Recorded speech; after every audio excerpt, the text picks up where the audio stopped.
Domnul Fănăriu, că vrem să știm. domnul Fănăriu,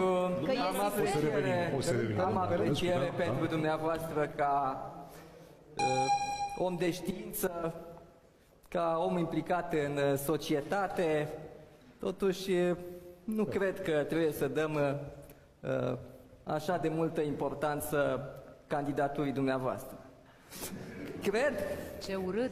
Cred Ce urât. că noi suntem aici pentru Dar e a adevărat decide... că i-ați cerut prin interpuși să se retragă? Spuneți! Permiteți-mi, vă rog frumos, era întrebarea Cu drag. mea și Da, deci, Cu drag, că suntem curioși.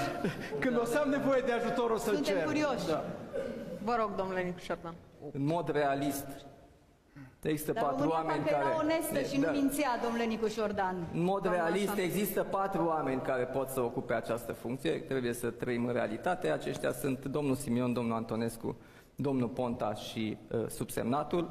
Eu sunt deranjat de afirmația domnului Nicu Șordan și dacă nu-și cere scuze pentru ceea ce a spus că doar 4 sunt relevanți, restul suntem de umplutură, eu voi părăsi această dezbatere. Dar sigur că da. Și nu este normal Să-și să avem ceară astfel de scuze. atitudine. Mulțumim. Suntem în Să-și ceară Palatul scuze, Fără Jordan.